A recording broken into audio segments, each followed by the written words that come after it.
Today is Wednesday, July 5th, and you are listening to Infinity Rewatch. I am a Skrull impersonating Andrew Fantasia. What's up, everybody? And I'm a Super Skrull impersonating Ryan J. Whitehead. What kind of super things can you do? Like the predictable Fantastic Four power.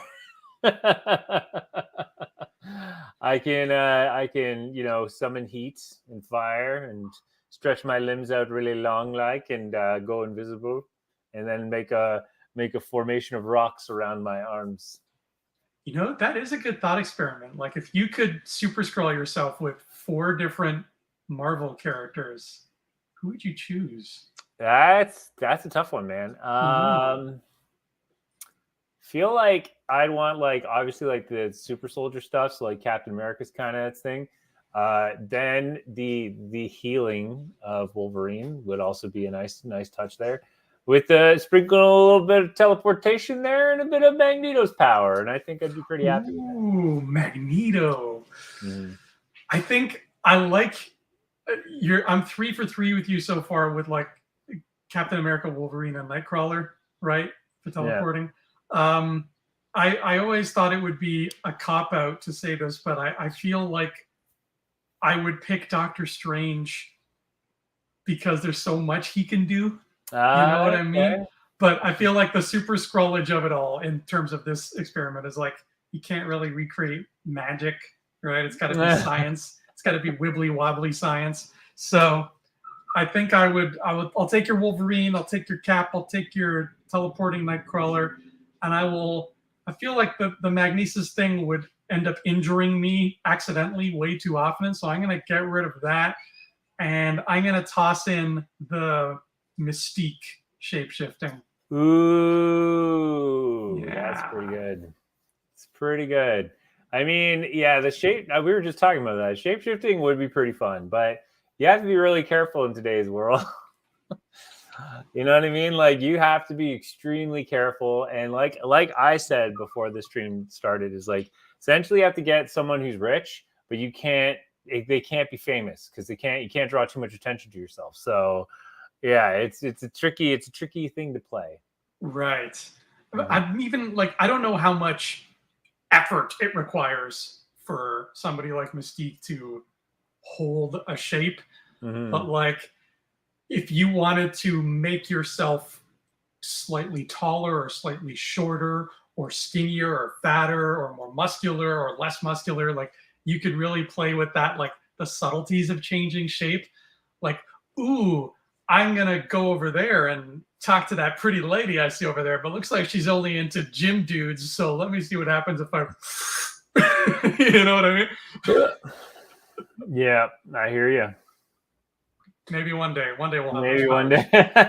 One day we will have them, and we will only use them for good. Wink, wink, wink. Of course, absolutely. We are Skrulls after all. What was the hardest part of impersonating a human being for you?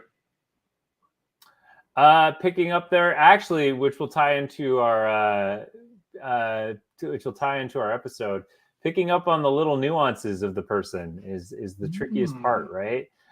Because you need to make sure that you play the role right, because if you don't, then it obviously gives you away, right?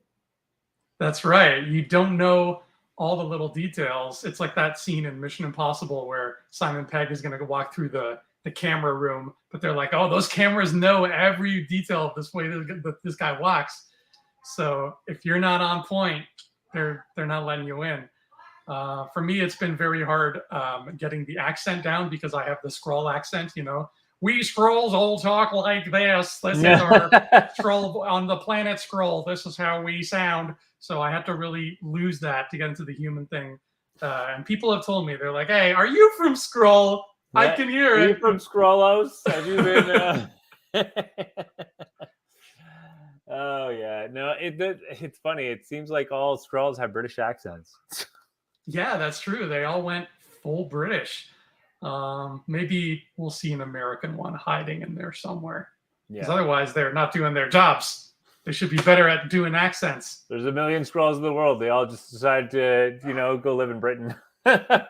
Let's all sound like this then. Yeah, It yeah, sounds right. like this one. That's it right there. Imagine if we got Michael Caine to come in and just play a scroll. Oh, that would be so good. Like if my makeup applied 4 hours earlier, I got in my trailer.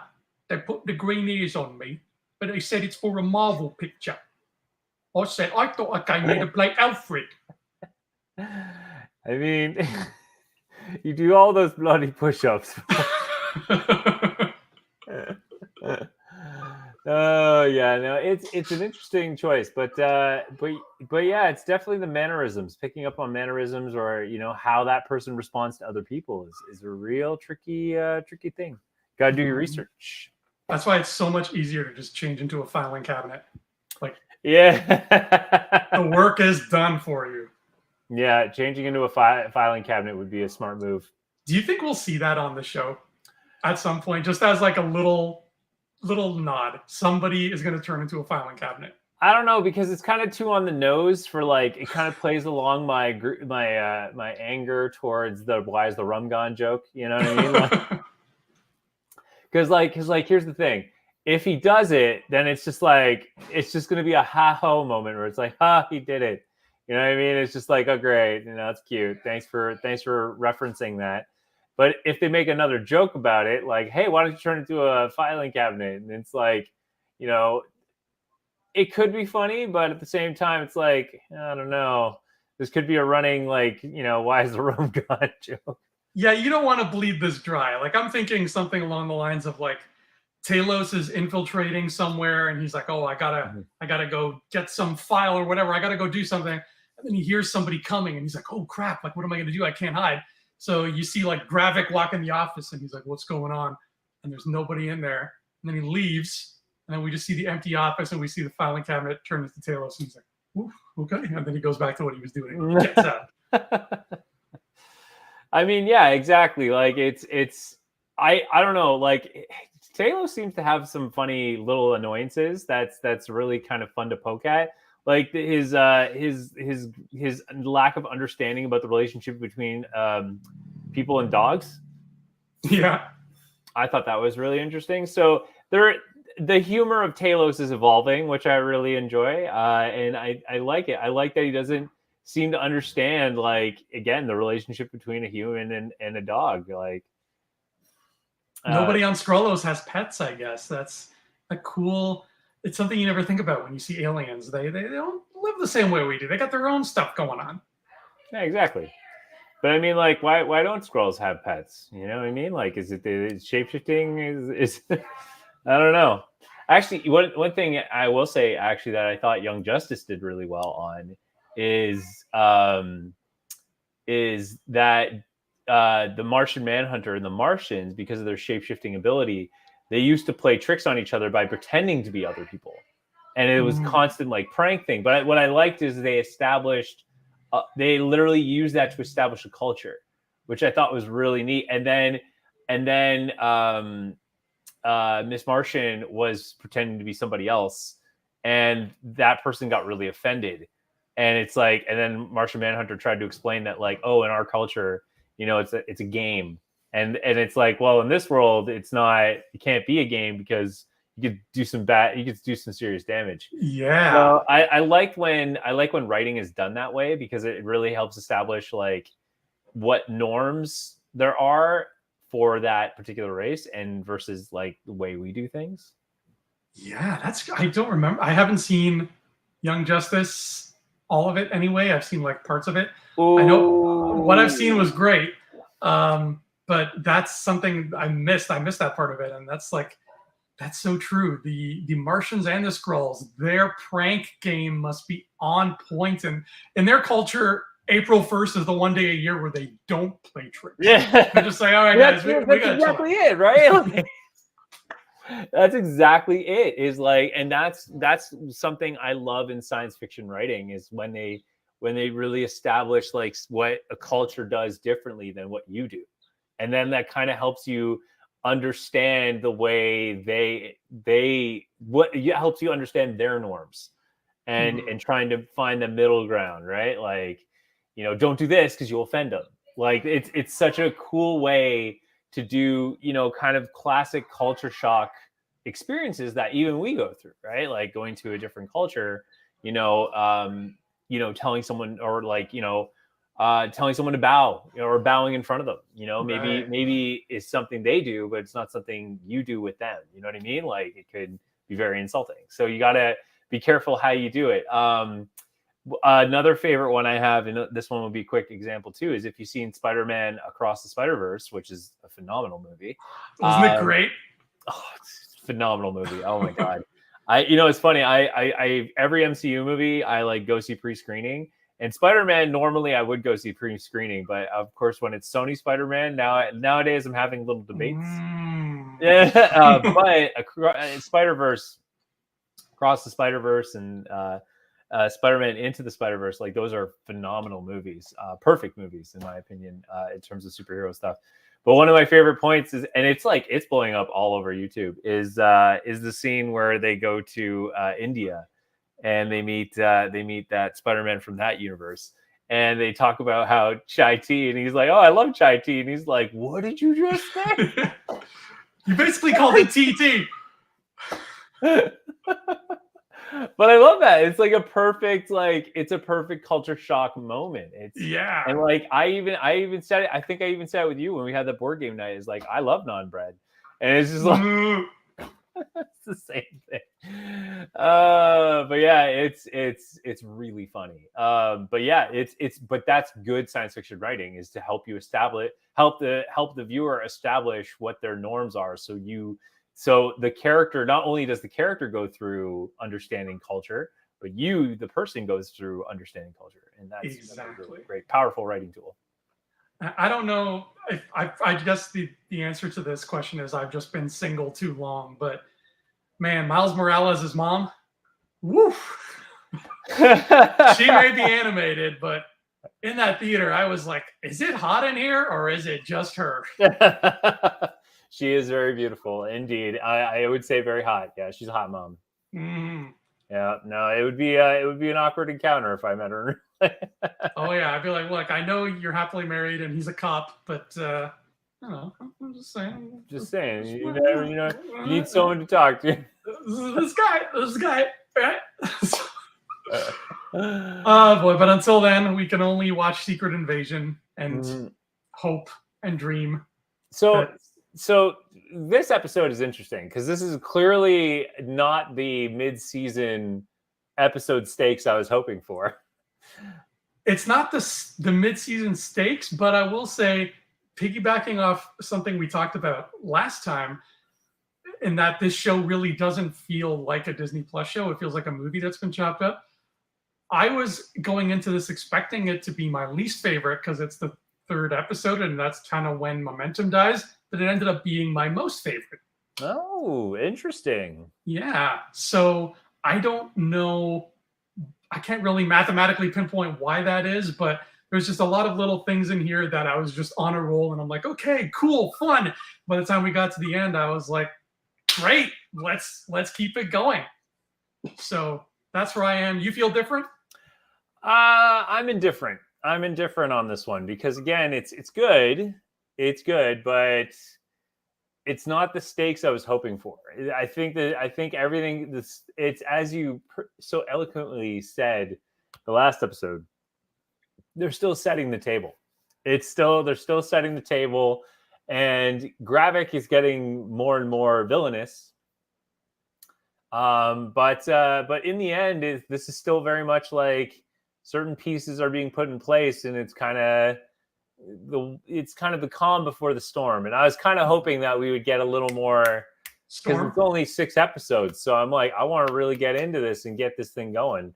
But it looks like it's kind of the same, which I'm getting concerned with. It's the same formula as Hawkeye, which is like the second last episode on the latter end is going to be really like amazing, and then the last episode is just an all out, brawl. Yeah, it looks like it's going that way. And we got, right off the bat, the words Super Skrull said out loud. In a very, in the way he said it, the way Gravik said it reminded me of the lady from Spider-Man when she's like, blah, blah, blah, blah. spider sense. Yeah. But they said it out loud, which was kind of a moment. Did that give you a little Marvel moment, Ryan, when he said Super Scroll?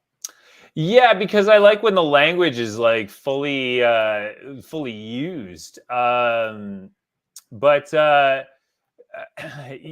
like when the language is fully used, but I was worried because like I know that again, this is not Super Scroll. It's not the Super Scroll we're thinking of. It's not the Super Scroll. But Right. yes, the word is used, and so they're getting there. But what I do like about it, and the fact that it was dropped, is like the language is there. Is like, yeah, we're in a comic book world. There's Super Scrolls. Like it's helping bring the comic book world into the MCU, and I want more of that. I just want a whole smatter of that. And it's like, but still they'll sprinkle in something like that, and then it goes back to this kind of soap opera that we're in, where it's just going back to feelings and stuff. But overall, back to feelings and stuff. yeah. We spend 20 minutes about Fury having a wife in that whole thing. But there actually are a lot of gems in this episode if you're paying attention. If you sleep through this, you will miss a lot. Like you will miss a lot that's going on. So first of all, yes, right out of the gate, we get the first mention of Super Scrolls, which is dope. Like I am excited because that is really cool. But again, my concern is the restraint is like, because they only used, again, we know the 4 things that they used. They used the Bifrost giant mammoth thingy, and they used Groot, and they used Obsidian Call, and Extremis. So clearly those are the elements that they substituted from the instead of using the Fantastic Four, because it's all there. But the fact of the matter is still we are getting Super Scrolls, plural, which means there's more than one. Yes. So I'm curious to see how that's going to play out. Well, the Super Scroll thing really feels like it's going to be something Marvel has done that I can't really properly enunciate here, but they have done in the past, where they have given you something that is like, it feels like an early 2000s Marvel movie where they're like, we can't quite give you this, but how about the great value version? But what the MCU has done in the past, and I'm trying to think of an example here as I talk, is they would do that, but then in another movie or show, they'd be like, okay, you got the great value version. We're sorry. Here's what you really want. A perfect example is Scarlet Witch's costume, right? Nobody, at least nobody I know, didn't really complain about the way she looked in, let's say, Civil War, right? She had some red stuff going on there, some red and black, whatever. But, we get to WandaVision and they're like, here's her costume for you. All these little things like that we are teased by them, or maybe in like the case of her costume, we don't even realize we're missing them, but they give them to us in these sort of tiered servings. And I think what we're going to get in this show is the great value Super Scroll. Whether or not we get the actual factual version somewhere down the line remains to be seen. I think at that point, that'll be very far in the future. Yeah. Right. And it might, depending on whether he survives this show, it might even be Talos at some point, in like Secret Wars, where he's like, I'll go to save my friends. And then he gives himself the Fantastic Four show up and they're like, take our blood, Mr. Talos, or whatever it is you have to do.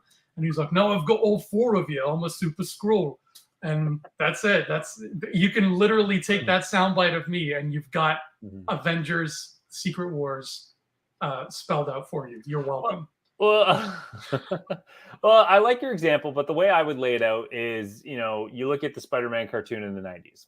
Mm-hmm. He talks about, Kurt Connors talks about how, he's mutating.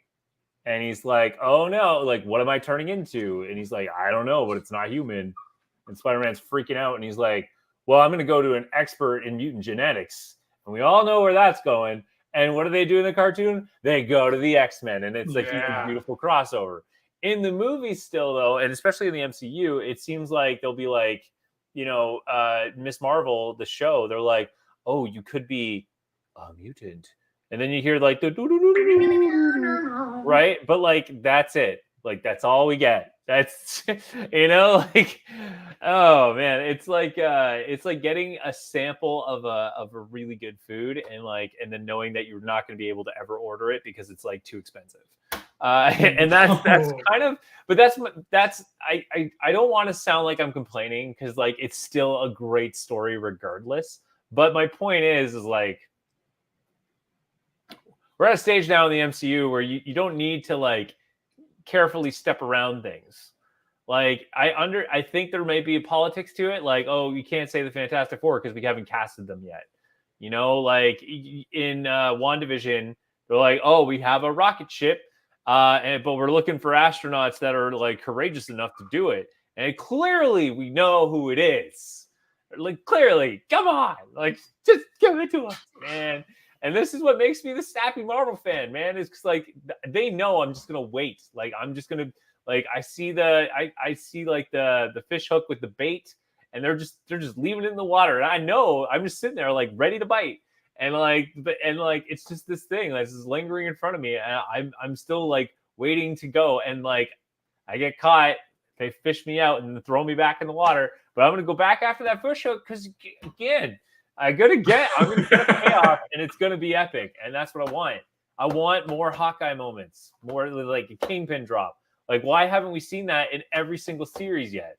Like, we haven't seen that. Like, they've been few and far between, especially in Phase 4, and I think it must just be because Phase 4 gave us so many new frontline characters already, like Shang-Chi and the Eternals and everybody, and Moon Knight and Miss Marvel. So I feel like they must be saving them for this phase. Like the Fantastic Four have to be coming soon. I think it's literally just a matter of time that they are going to pop up. Mm-hmm. X-Men, I feel like we might have to wait a wee bit longer. Oh, but, yeah, obviously. But like, why can't you talk about it? It doesn't matter if they're cast or not. Like, unless there's some business thing where you can't do that. But like, well, give it not even a year. Give it like 11 months, 10 and a half months, because Deadpool 3 is supposed to come out in May. And I feel like that's really going to open some floodgates. Because there's been rumors that our boy Mobius shows up in that film. I've heard the same rumors. Yes, give it time. But that's just me being that Marvel fan. I'm still going to go to the theaters. I'm still going to pre-screen these bad boys. I'm still going to try to be the front lines here. But come on, man. Like, give me a little bit more. We can live in a little bit. Like Captain America Civil War is a perfect example. Tell me you didn't love the fact there were such a smatter of heroes plus Spider-Man dropped all in this one movie. Like, isn't that what we want? Yeah. It's not that I'm getting fed up. It's just I want more, and they're not giving it to me. And I keep coming back for more because I want more. I think Captain America 4 will be that kind of movie. I think Thunderbolts will definitely be that kind of movie. Mm-hmm. Secret War doesn't come across as being that kind of show. So I'm keeping my distance from that fishhook. You mean Secret Invasion, not Secret War? Oh yeah, sorry, Secret Invasion. Yeah. I'm sleep deprived today. Secret Invasion does not seem like that kind of show. So true. It doesn't seem like that kind of show. But and it's interesting because there is still a lot of references being dropped. Mm-hmm. So I talked about the emotional part with Fury meeting his wife at a diner, and they're dropping a lot of MCU gems here, but they're not expanding upon it. So, for example, and it could be because like all this stuff is going to pay off later, but they are really establishing the groundwork of how long the Skrulls have been around for. So we jump back to 1998, and it looks like Fury, because he has his eyes everywhere, is because he literally has Skrulls. He used Skrulls everywhere, and one of which is referenced is Dreykov. So we are now expanding on Black Widow's world by referencing that the Skrulls were involved in exposing Dreykov. That's right. I love that Dreykov reference. Mm-hmm. Which is really fascinating, and it's good to see, because again, stuff like this brings new life and new approaches to pre-existing content. Yes. So this is what I want to see. And again, but that's all we get. We literally get like, oh, we got more dirt on Dreykov for you. Okay. For now. I know it could be a later thing, but my point is like it's so dry. It's just it's nothing to work on.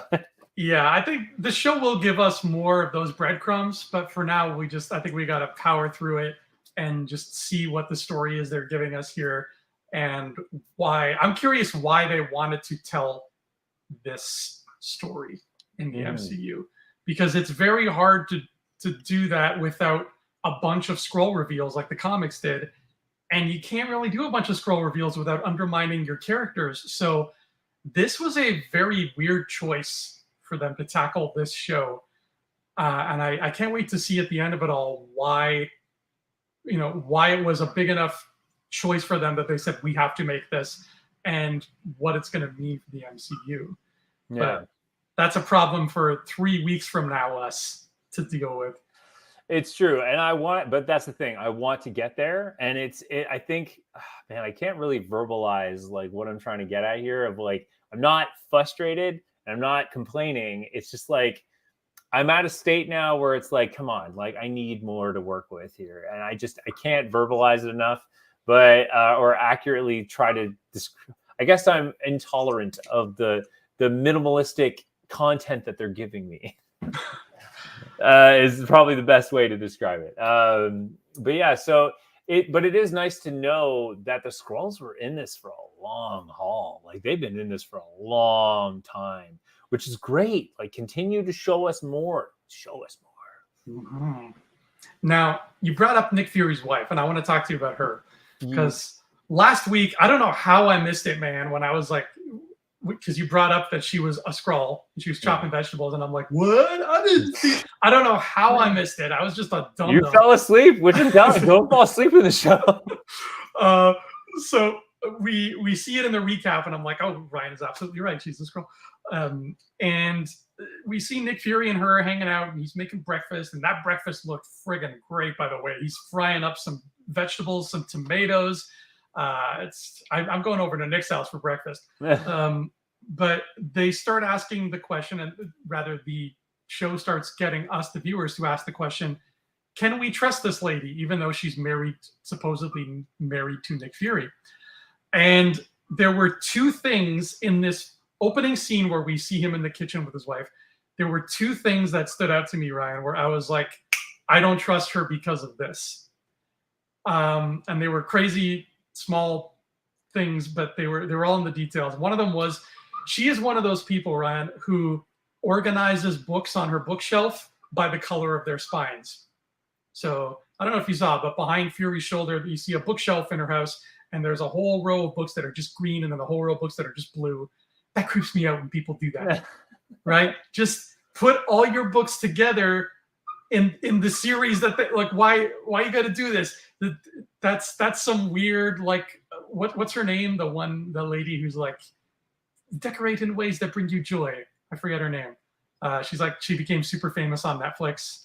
But like that's some of that stuff, and I'm like, ooh, I don't trust that. Are you talking about that Kondo? Yes, Marie Kondo. That's Kondo, it. Yeah, that's some Marie Kondo stuff, and I don't trust it as far as I can throw it. And then the second thing that I saw, and this is, I'm going to apologize to you in advance here, sir, because this is something I didn't know about Hollywood until about 2 months ago during Succession, when a friend of mine, my friend Nessa, she told me something about something that has to do with characters' cell phones. And the reason I'm apologizing in advance to you is because once you know this, it kind of spoils the fun in certain things. Because now that I know it, I can't not see it. You can't unknow it. Yeah, and now it's like, oh, I wish I didn't know that. Oh, so, no. Do you want to know this before I say? I think both myself and the viewers and listeners have to know this. You can't just can't throw it on the table and say no, it's not for you. Yeah, that's true. That's a very Feige fishhook thing to do. So what she told me is, because there was a scene in Succession where, you know, a big thing happened, and then I was talking about it with her online after, and she said there was a certain character. She goes, "Did you notice his phone?" I said, "What about his phone?" She said, "He's the only character on this show who doesn't have an iPhone. He has an Android." And apparently Apple has this whole stupid thing that they do, which I like Apple. Like, I have an Apple phone, but like when I heard this, I was like, oh man, Apple, you suck. Why do you do this? But they have this whole stupid thing where they will allow you, if you're making a show or a movie, they will allow you to have your characters walking around with iPhones, but villains can't. Bad characters cannot have iPhones. Apple refuses to let that happen. So my friend pointed this out to me. She's like, XYZ, he's the only character with an Android. That's bad news. And I'm like, oh my God. And then she turned out to be right. And Nick Fury's wife had a Samsung flip phone. And they very adamantly pointed out that she had a Samsung flip phone. So I'm not saying it's aliens. But wait, I have an Android phone. So does that make me an evil? Oh my God, confirmed. That's interesting. That's oh wow. I'm never gonna look at any movie with the kind of a spy thing going on. I know it really bummed me out when I found out that it was a real thing. So now I hope that the majority of shows just have those fake phones that are made for Hollywood, you know, that kind of look like they could be an iPhone and could be an Android, but they're neither. Yeah. Just so that we don't have to worry about being spoiled because some stupid rule Steve Jobs wrote in his will. That's really interesting, honestly. Damn. Yeah, I don't think I can unlearn that. That's I feel like we had to know that, but that's damn. And then what should happen at the end of the episode? But Mrs. Fury makes a phone call on that flip phone to Mr. Gravik. So, is it Gravik? Do you think it's Gravik? Ooh, do you think it's a shape-shifting person pretending to be Gravik? Doesn't sound like Gravik to me. Interesting. I also have a theory because I'm noticing I'm not the only one with this theory. So the interesting kind of foreshadowing they did in this particular episode is when Fury goes to take out this UN guy who's a Skrull, and Talos, in order to prep him for what he's about to walk into. Talos says, "Oh, Nick, I got Bob. I'm kicking Bob's butt here," and Fury knew as a flag that he called him Nick, and right, and that was his thing to help his close network know that no one should call him Nick. Everyone calls him Fury. And one of the details people may have missed is Rhodey calls him Nick.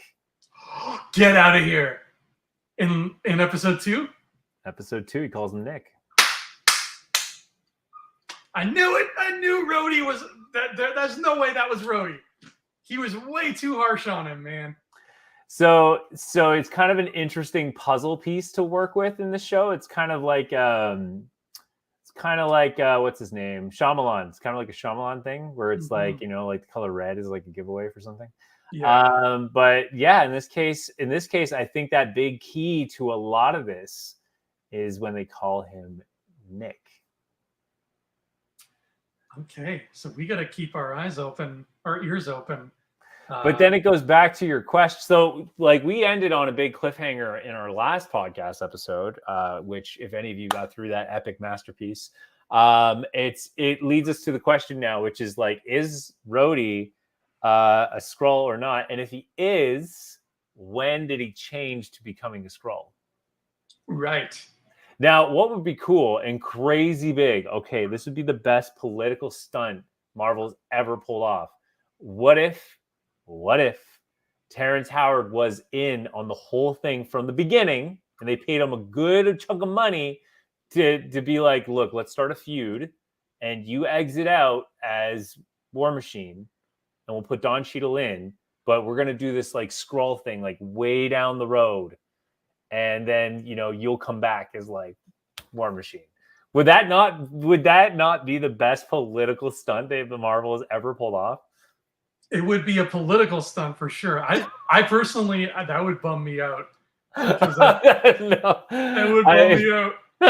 We spent so much time with that Colonel Rhodes, and he's such a great character, and it's so provocative. I know, but it takes away a lot. And I mean, I don't want to get into the nastiness of it all, but I mean, allegedly Terrence Howard is, just from what I've read, not the most liked person in Hollywood. I don't know. So there's a lot of stuff going on with him. So rest assured, my friend, that is most likely not the case. Yeah. Yes, I know the story of Terrence Howard and what's going on there. So yes, it's not going to happen. But the question still remains: is when did the switch happen? Mm-hmm. If it's playing out the way it's playing out thus far, that means War Machine is a Skrull, and then that begs the question: is when and where did it happen? Was in Civil War? Was he a Skrull? I think the best place, or at least the place that I would do it, and I know it seems small, it seems like a small window, but after Endgame, before Falcon and Winter Soldier. So when we see him in the museum talking to Falcon, that's a Skrull playing some game, whatever it is that he's got going on. Because the Skrulls are the evil Skrulls, rather, not Talos and his people, but the Gravik side of things, they're Skrulls. They seem like the kind of people who would benefit from making some shady deals with the power broker, for example. So being in that museum and possibly saying the right thing to push Sam Wilson into becoming Captain America and doing what he does feels like it makes sense to me.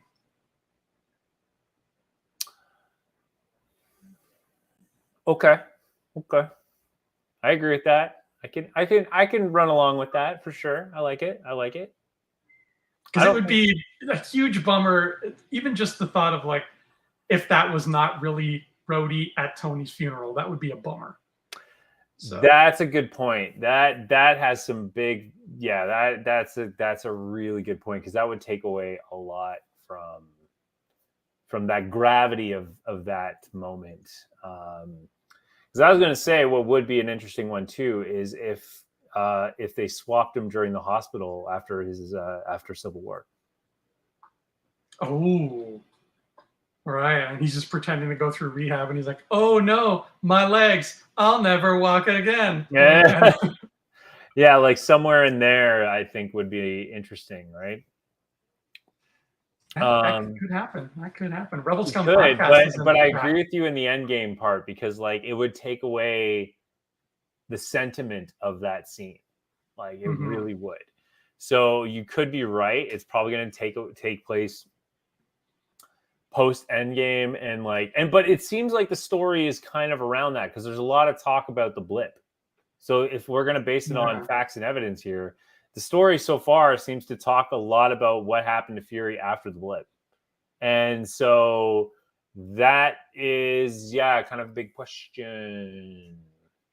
Yeah, I think that post-blip Fury thing is something that this show needs to explore, because it keeps bringing it up, like you're saying. It keeps making it a thing. A lot of people, and by a lot of people, I just mean who we've heard from, so his wife and Rhodey, they are hurt by the fact that he came back from the blip and just dipped up to the Saber station and just stayed there. So there's something going on there, and I feel like we haven't seen the reason why he did that.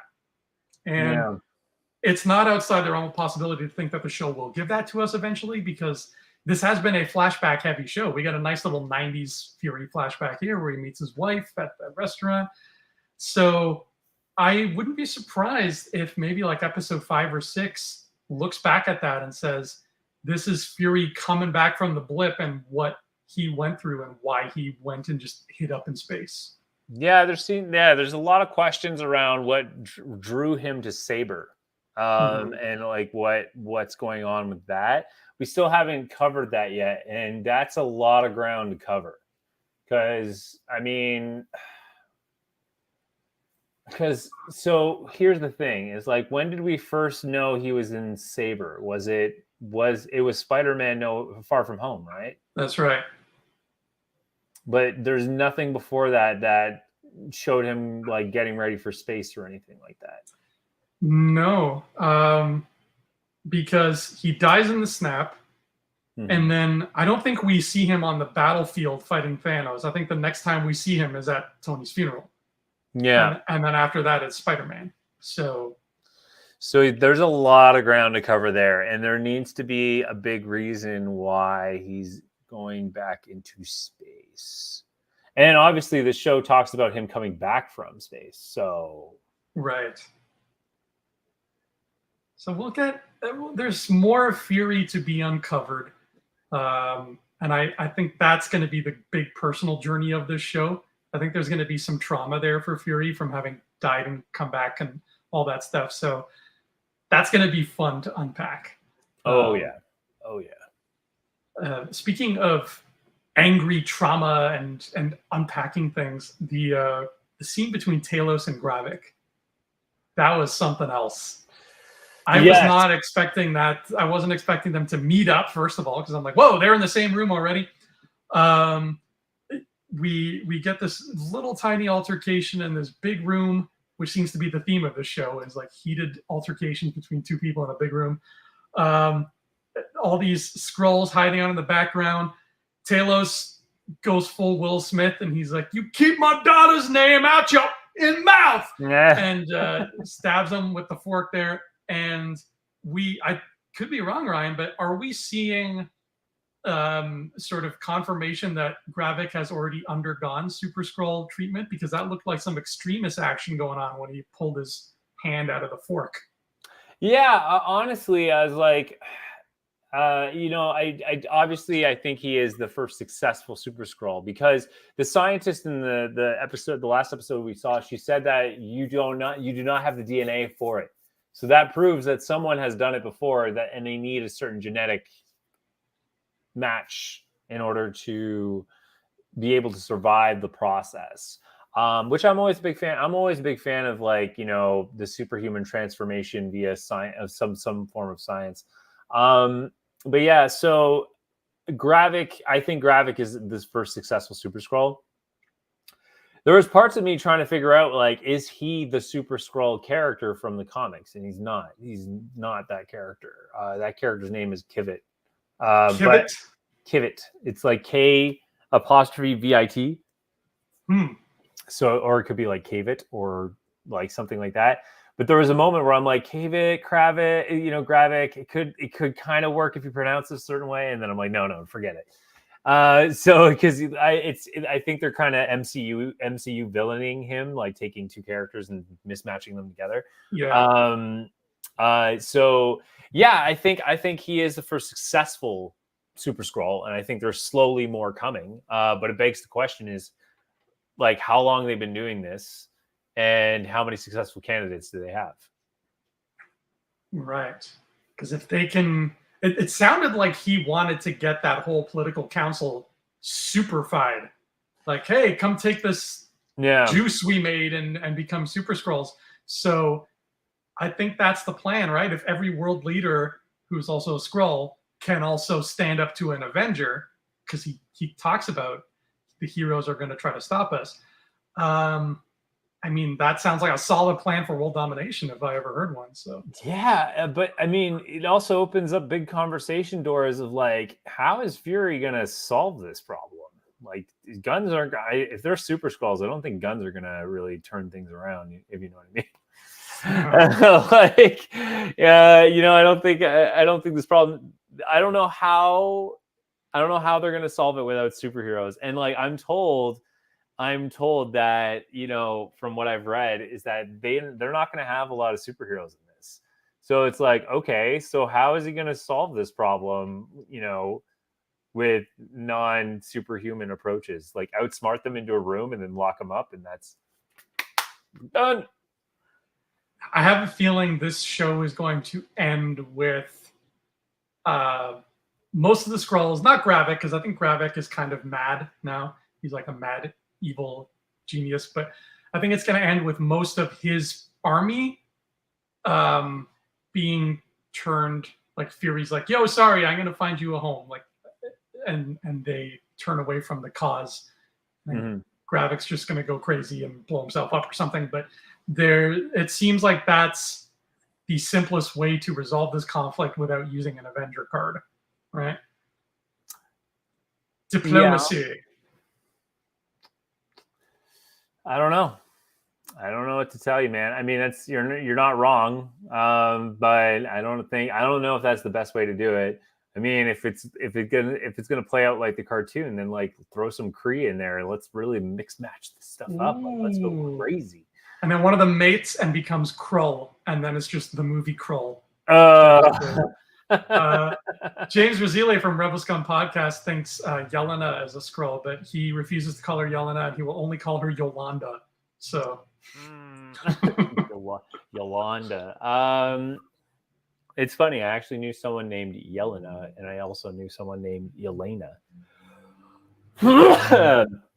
But it's just the way people pronounce names in different cultures. Bless you. Yeah. Bless you. Thank you. But yeah, so like I don't know how this problem is going to be solved in a tame way. I just feel like what I loved in the Avengers Earth Mightiest Heroes approach was the Avengers land on the planet and Miss Marvel's in the middle of it all, and there are two teams of Avengers, and one of them says you're the Skrull, and then the other one's like, no, you're the Skrull. And one of them gets knocked out and then turns into the Skrull. Miss Marvel has like a total identity crisis with like who's who. And just her trust has been so betrayed that they all just get into this like superhuman brawl. And yeah, that's what I'm hoping for. I want to see that. Like,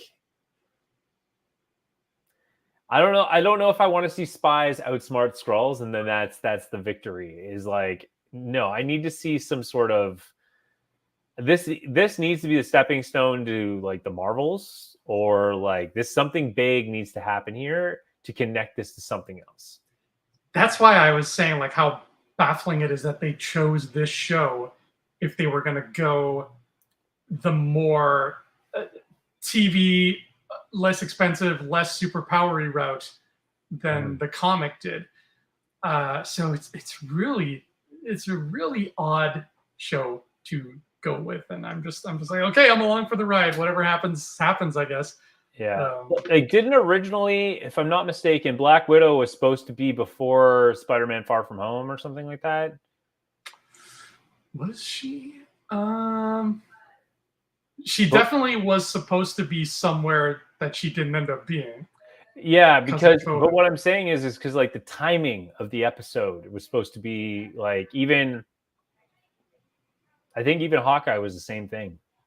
Yeah, because a lot of them got switched around. Yeah, but I'm curious is Secret Invasion properly timed for whatever's coming next, or is it just sprinkled in here just for kicks? Well, it is the best thing to possibly that could lead into the Marvels, right? So I feel like it is. Remember the Marvels? We would have been watching it like in a week. I think that's true. So it got delayed for a reason that they didn't really talk to us about. So I feel like that's as good a reason as any, is to make sure the end of this dovetails nicely into the beginning of that. Mm-hmm. Which clearly, again, if you play it by the trailer, Fury's back at Saber, so he clearly goes back at the end of this. True. But never trust those trailers. Remember, they told us Hulk was going to be in the Battle of Wakanda.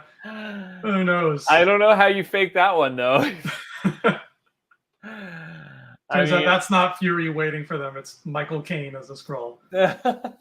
Wait a minute. You're not Miss Marvel. There's at least 2 to 3 scenes where Fury's with oh my God, why am I forgetting her name? Spectrum? Mm-hmm. And so So that would tell me that clearly he was in the Saber space station, and then you also see Miss Marvel in the Saber space station. You never And her know. being, oh my god, oh man! If you start putting pieces together, it kind of is interesting because I'm pretty sure there's a scene in the space station that Fury was just in the trailer, and that later on that scene has Cree. I think you're right. And I mean, it's hard because you're going off of a tunnel, but the cat's there. So if the cat's there, then that means it's the Saber space station. And if that's the Saber space station, Nick Fury is on the Saber space station, and then the Kree are in that hallway where they get attacked by the cat. And Miss Marvel's there as well, being all screaming and stuff. So if you put the being all screaming and stuff, yeah. And didn't Spectrum get approached by Skrulls at the end of WandaVision, and they were like, "Hey, we need your help," or something like that. Yes, they did. So she could be bopping around on this Secret Invasion show for all we know, just waiting on the wings to come out and do something. Yeah. We're on to something here. All right. We can sniff you out, Feige. We know what's happening. This is that Feige radar thing where he's just like, oh yeah, clearly the answers are right in front of you. And we're all like, where? Can you tell me? Like, can you just show me? Just like, can you please explain to me where you think all these pieces of the puzzle are? That's the beauty of hindsight, is it's going to give it. We're going to look back on this. We're going to be like, oh my God, I can't believe we didn't realize that the Kingpin was in charge of the Avengers the whole time. It was right there in black and white. I don't know, man. The trailer now, I feel I need to watch it now because I have a feeling it's going to play out where I'm thinking Skrulls are going to come as they're either going to resolve, like not finish, but they're going to fix up the Skrull problem, but not finish it. It's just going to push the Force back a bit, right? They're going to retreat a little bit. But then the Kree are going to come right after, and then ignite the Cree Scroll War. I don't know. I feel like I need to watch that trailer again just to see how these trailers shaping up against. It might be nothing right now, but if my theory is correct, that space station, Saber space station that Fury is on, I'm pretty sure the Kree invade. Hey, I mean, that makes sense. And it's not like we've heard any word about a villain in this movie. So the villain being some Kree and some Skrulls might make sense. So far, the villain is what they call Rebel Skrulls. But there's way more to this. There's way more to this. Especially, and okay, so again, this is me just going crazy off the. I honestly didn't think I'd have this much content for this episode because it's just like pure. Pure setting up the table, but like now I'm starting to pick up a pattern, but I could just go off the rails on this pattern and just like putting pieces together here. But where was I going with this? Give me a second. I don't want to lose it.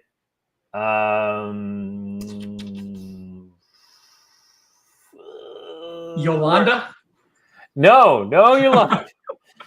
No. Oh man, I'm losing it. Something about the Skrulls and the Kree showing up in the movie. Mm-hmm. Yeah. Oh man, no, I totally lost it. But again, there's connections starting to form here. Is where I was getting at. There's If I remember what I was trying to say, then we'll go there. But yeah, like the Cree Scroll War, I think is going to happen, and yeah, I can't remember, but it's going to happen. Has it not already happened in the MCU's timeline? Technically, yes, if you count Captain Marvel. If you look at that movie, yes, the Kree and Skrulls. Well, the Kree attacked planet Earth, and then Captain Marvel propelled them off or fought them off. And then the Skrulls were like, hey, let's go find a home. Yay. And there was that. Man, I was really going somewhere with that, and I'm trying to figure out what. Oh, it's gonna drive me crazy tonight. Oh my god, no. I'm gonna totally remember this like tomorrow in the most random time. I hope you sit up in bed at like 3 a.m. and you're like, the spectrum is the key to everything. And Isabella's like, okay, hon.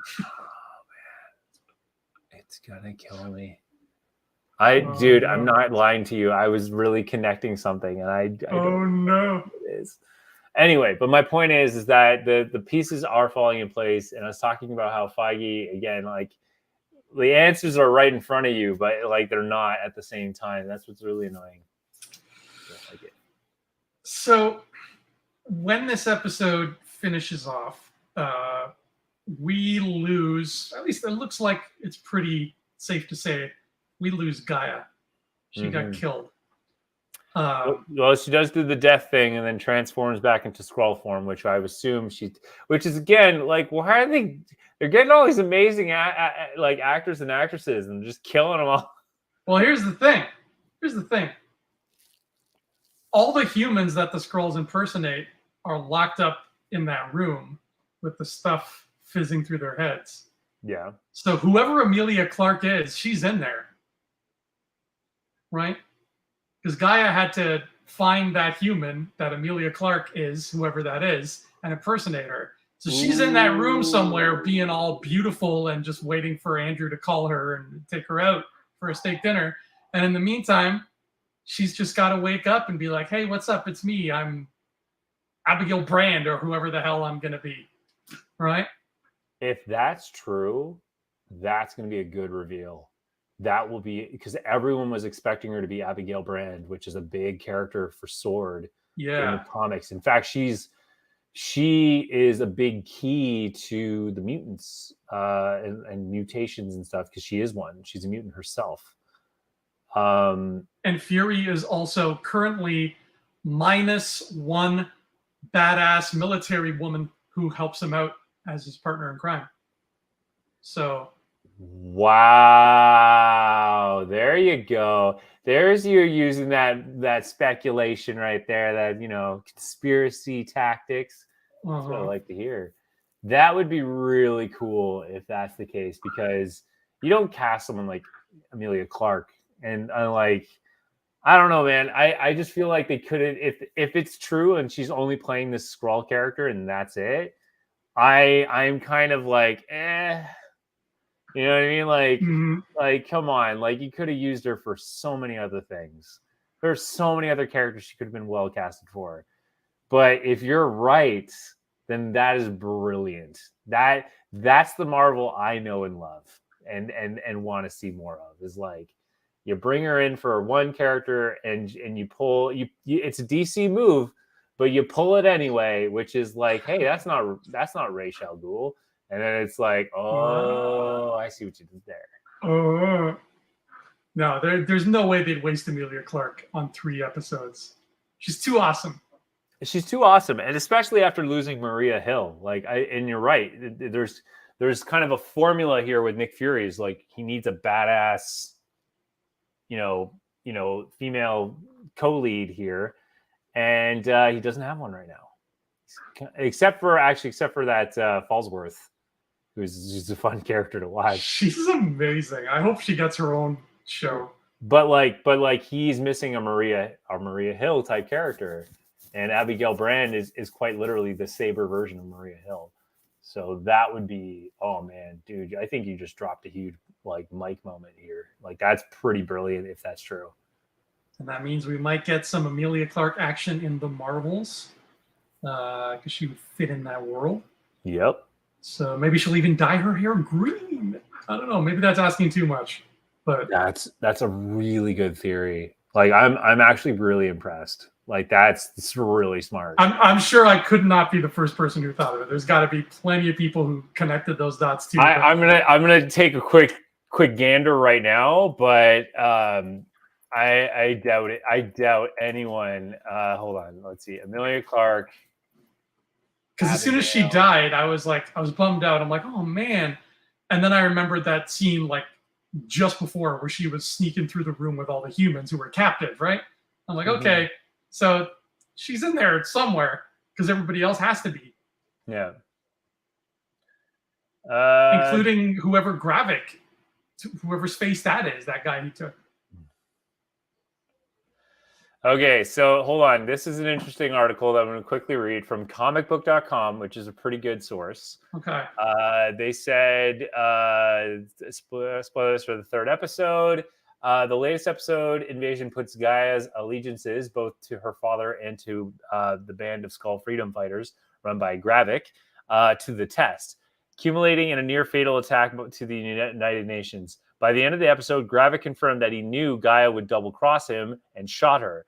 While Marvel's own marketing for Secret Invasion seems to hint that Gaia will survive the ordeal in some manner, the episode raises another question. Who's the human identity, as Gaia has been assuming thus far in the series? When trying to stop the UN strike, Gaia goes to the Skrull warehouse filled with humans whose identities have been taken over in order to find a secret password that can stop the attack. We see a number of humans in stasis that conveniently doesn't include the woman who Gaia is posing as. This could very well hint the woman's true identity is the significance within the MCU, maybe even delivering on the long-running fan theories that Clark will be playing Abigail Brand. Okay. See, there we go. So you're not the only one to draw that conclusion, but I'd say that you actually are on like a really... you may not be the only one, but still I give you points for being original, because like that was, that would be really cool. That's gonna make me like literally jump out of my seat and scream like nerd joy. Like that's so cool. And Abigail Brand's like a lot of fans love that character. Like she's that fun. character. And it's a perfect, I don't want to say she's like a B level character, but it's a perfect unknown Marvel character who hasn't quite hit the mainstream as much, that could really like propel her to get to that level. And it'd be perfect. It'd be so perfect. Man, that's good. Oh my God. We'll see what happens. I'm having a moment here. Like, oh my God. I really wish I remember what I was talking about with with where I was going. I really wish I knew. But yeah, anyway, so that's huge and would be awesome. I think Abigail Brand also could really liven up the Captain Marvel, what I will call Captain Marvel's little universe of characters, because she's a pretty badass character, and it would be kind of fun to kind of give her that, kind of transfer the badassness over back to Captain Marvel, so they both be badasses together. I don't know much about what Brand's personality is like. I just hope that... Well, you saw her in Avengers Earth's Mightiest Heroes. Right. In Earth's Mightiest Heroes, she had that, like, I don't know what they're going to go for in the MCU, but as long as it's different enough that she doesn't feel like Maria Hill 2.0. Yes. No, yeah. She needs to have her own originality to that approach, for sure. She can't just be a 2.0, because I agree with you. It'd just be too dry, and it wouldn't give Amelia Clark the oomph she deserves, especially when you look at, despite the ending of Game of Thrones, but like if you look at her journey as her character, it was amazing. She was fantastic.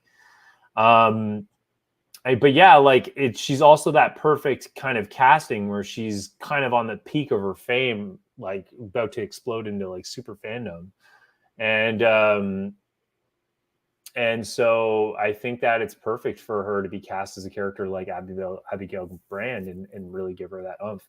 I'll be actually kind of disappointed if it doesn't happen now. I'm really sold on this. Like, I'm sorry, dude. I can't stress it enough. Like, oh my God. Marvel's gonna get an angry letter from you if it doesn't happen. Yeah. To whom it may concern. I sent one to Nintendo a long time ago, so it's not within my ability to not do that. What was it about? I was a kid when I wrote it.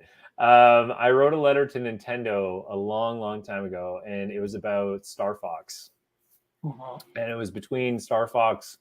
It was between Star Fox 1 and Star Fox 64. And I wrote a letter saying is that you should have giant robots. And I was like, that's what you need to do to really up the game in Star Fox. And what do they do in the first battle? You fight a giant robot. In Star Fox 64? Yeah. Oh my God. But they said in the letter that we can't look at your ideas because, like for obviously legal reasons that you can't sue us if we ever come out with a similar idea, blah blah blah blah. But we thank you for your letter and that you're a fan, and we love that you're a fan. I have that letter somewhere. I should find it, but yeah, I remember the last time I had it was at my parents' house. But yeah, it's there. It happened. I'll definitely message Kevin Feige. I'll send him a letter. Yeah, send him one. I like that whole thing though. Like that, it doesn't make sense to me because how do they know you sent them an idea unless they read the letter and read the idea? Well, again, I sent the letter, and then obviously I start talking about what my idea is, and they could easily stop reading there. I mean, unless you say the following sentence is an idea, right? Unless you really set up the track, they don't know where the train's going, right? They're going to be like, "Oh, this kid is cool. You know, he loves Star Fox, blah blah blah. You should have giant robots." Oh crap, we read his idea. What do we do? Right? Like, I feel like there's some hanky panky going on there. Miyamoto probably walked into the boardroom the next day and he said, "Everyone, I have had an idea and it came from my brain. Giant robots." Yeah. Giant robots. Yeah, no, it's it was I'm pretty sure it was between Star Fox and Star Fox 64. And yeah, they came out with a giant walking robot in the first episode, in the first level. And you shoot its legs and it falls over. Oh, good times. Oh, what's going on with my camera today? But yeah, okay. So anyways, that's a huge nugget that I think we need to leave today's episode on, because I think you did it, man. You took the Feige formula and you did it. You went there. Here's hoping we get a brand new brand at some point, and she pops out with her green hair. I hope she's like a James Bond kind of thing, and she's like, "Hello, darling. Yeah, I've got a gun." She would also introduce mutants, which would bring more attention to the mutants theme, which would be fantastic. Yes, and then all we need is to get her in Marvel United, and all will be right with the world. No, exactly right. Like, oh my god, like but that's the thing though, is I think what's happening in a slower pace is like the space cosmic world and Earth are starting to come closer together. And I think Captain Marvel was obviously the kickoff of that. But now it's really coming together really nicely. So it's like, what are the next steps to going that level, right? And the other thing too is that I think it was, do we know for sure at the end of WandaVision that Spectrum was talking to Gaia? I don't know if it was Gaia. I just know it was a Skrull in the movie theater, right? They said it was the daughter. Theater. They said it was the daughter though, which is Gaia. Gaia is the daughter of Talos. Right. So if then that would confirm that Gaia was that character. So she's taken many faces. Well, it still plays to the theory that she is Abigail Brand, because Fury's all about the decoys, right? Right. Like he's all about being all cloak and daggery and fake deaths. He's all about fake deaths. That's the theme with Fury. That's the theme with Fury. So yeah. If that's the theme of the story, and Guy is dead, which would suck for Talos, which would increase the conflict between Talos and Gravik. Ooh, yeah. Talos is going to be pissed. But what if Abigail Brand is alive, but she's not captured by the Skrulls? She's been on Saber the whole time. Huh. And Guy has been the one on Earth playing as her. Right. That could totally happen too. She could be up there. She could be up there running things. We don't know where she is. Yeah, either way, you're brilliant. You're just being the person I know that you are. And yeah, I'm super excited if this is true. This has now made me love Secret Invasion if this is true. Like, I am so excited. Oh my god, you have no idea. Like, this has got me super stoked. I hope I didn't set us up for disappointment. I mean, it's also very likely that my character is no one. Yeah, but like, why would you waste that kind of casting? Like, why? I also know that the political side of it, is that Abigail Brand is a product of Joss Whedon, which Joss Whedon in the world of Hollywood is not exactly loved right now. He invented her? Yeah, I think so. Because he introduced Sword. He introduced the story of Sword, and they didn't call it Sword; they called it Saber. So clearly, they're trying to dodge bullets there. But they called it Sword in WandaVision. They used Sword as a thing. Oh, they did. Yeah. Then what? What? So we have a sword. Maybe Marvel owns the movie rights.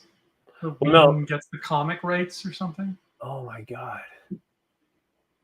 So Saber is a ship? Possibly. I don't know. I thought Saber was made up for the show because I had never heard it until Secret Invasion. I'm assuming now that Saber and Sword are possibly two different things. No, you're right, though. In WandaVision, they called it Sword. Mm-hmm. And then Fury was on a ship called Saber. The gears are turning. Oh my god! This show is either remarkably brilliant, and there's going to be a lot of big payoffs, or they just use a clever name. Could be both. I hope somebody starts a new company called Scimitar. It's just like Sword, but everything is slightly curved, right? Other tables have a little bit of a curve to the end of it. Well, we know that Kang's ship is called Damocles, and it looks like a giant sword. Yeah. So we need to see more Kang, by the way. There's got to be a Kang in every show and movie from now on until Secret Wars, because that dude is everywhere. We got to wait for Jonathan Majors to sort out his social dilemma right now. Yeah, that's on the waiting list. Apparently, he's been found not guilty, which is nice. I don't know. It's such a mess. So the last I know about the news, and I don't want to get into it because, like, again, it is what it is. But the last I heard is that there's proof that shows that he is not guilty. Like, it's irrefutable proof. It's pretty clear that he's not involved in what happened. So good, which is good. If that's the case. Also, we'll have some repercussions for certain communities, but also still bad because it means there's people out there throwing around fake accusations, right? So it's like, which is exactly what I mean by what I just said. Yeah, it's awful. It's good that he's innocent. It's bad that, for people who are truly victims of these kind of things, it's not good. Yeah, but yeah, I agree with you more, Kang, because again, I think that character works. The character's got great foundation. I mean, I know Ant-Man 3 wasn't a well-received movie, but I still think Kang really shined out of that. So I want more Kang. I want to see some more Kang. Bring back the Conqueror, man.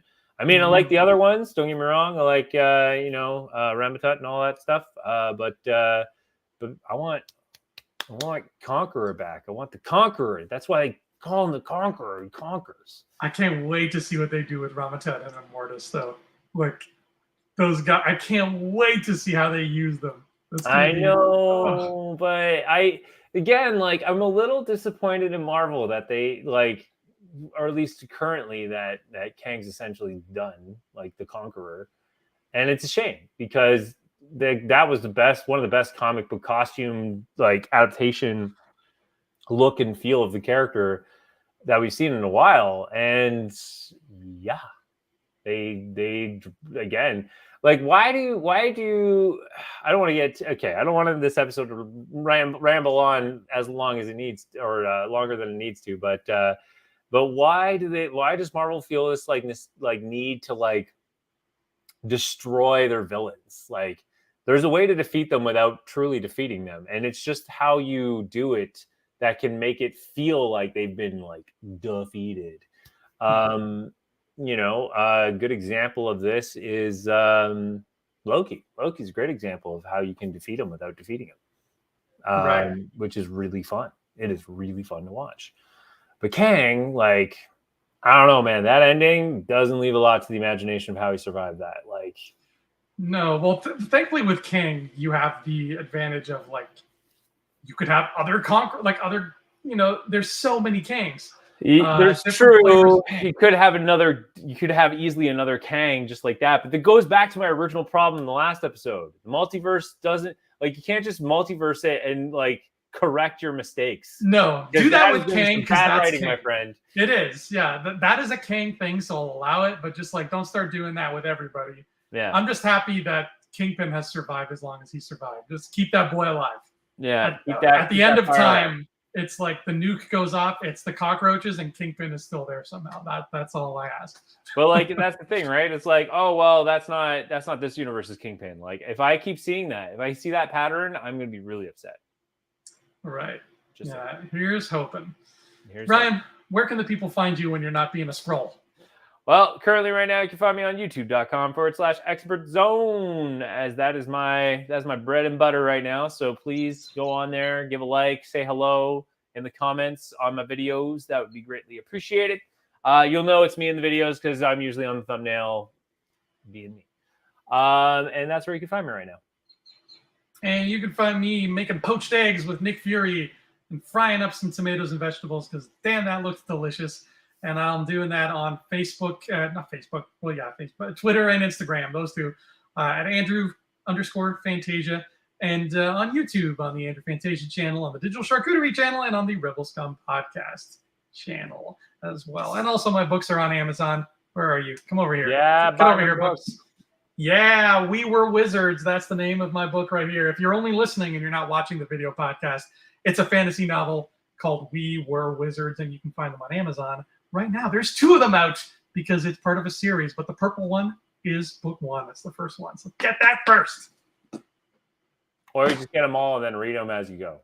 Yes, you can do that too. And buy several copies for your loved ones and everybody else that you know and love, and all will be right with the world. There are no scrolls in the books, but one of the characters does have a boomerang, Ryan. So there you go. There you go. All right, folks, that'll do it today for Infinity Rewatch. Thank you so much for listening. Until next time, please have a marvelous day.